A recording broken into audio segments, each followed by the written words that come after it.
রাজনীতিতে এমন এমন সময় আসে, আপনারা যারা এখানে বসে আছেন, ওই সময়টুকুতে টিকে থাকতে যারা পারে, ওই কঠিন সময় অতিক্রম করে যারা পার হতে পারে, যারা চাপ নিতে পারে, যারা যন্ত্রণা নিতে পারে, যারা নিপীড়ন নির্যাতনের শিকার হয়েও সামনের দিকে এগিয়ে চলে, তারাই হচ্ছে বাংলাদেশের মানুষের সত্যিকারের হৃদয়ের মানুষ। দেশনেত্রী বেগম খালেদা জিয়া উনি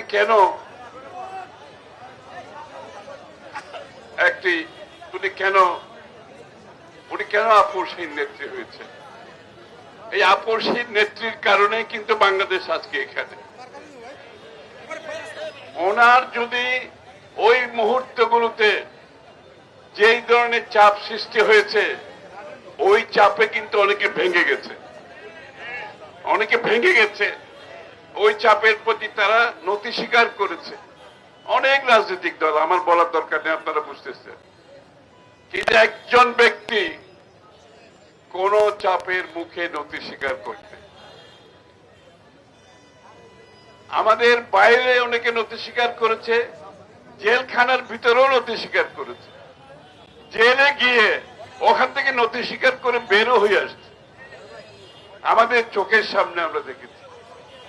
কিন্তু একজন মানুষ নতি স্বীকার করেন নাই। ওনার নতি স্বীকার না করার কারণে আমরা শক্ত হয়ে সেদিন দাঁড়িয়েছিলাম ওনার পেছনে। উনি যদি দাঁড়াতেন আমরা তো দাঁড়াতে পারতাম না। ওনার শক্ত অবস্থান থেকে, ওনার আপসহীন অবস্থান থেকে দেশে যে উনি গণতন্ত্রের আকাঙ্ক্ষার, মানুষের আকাঙ্ক্ষার আন্দোলন সংগ্রামের মাধ্যমে, দীর্ঘ সংগ্রামের মাধ্যমে স্যাক্রিফাইসের যে রাজনীতি, সেটার পেছনে একটি বিশাল অংশ দাঁড়িয়ে গিয়েছিল, সেটা হচ্ছে বেগম খালেদা জিয়া।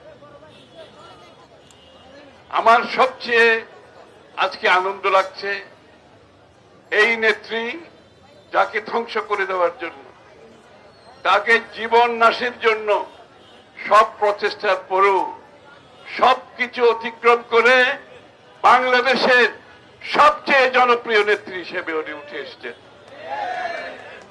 মৃত্যুর আগে, মৃত্যুর পরে বাংলাদেশের মানুষ সেই স্বীকৃতি দিয়েছে।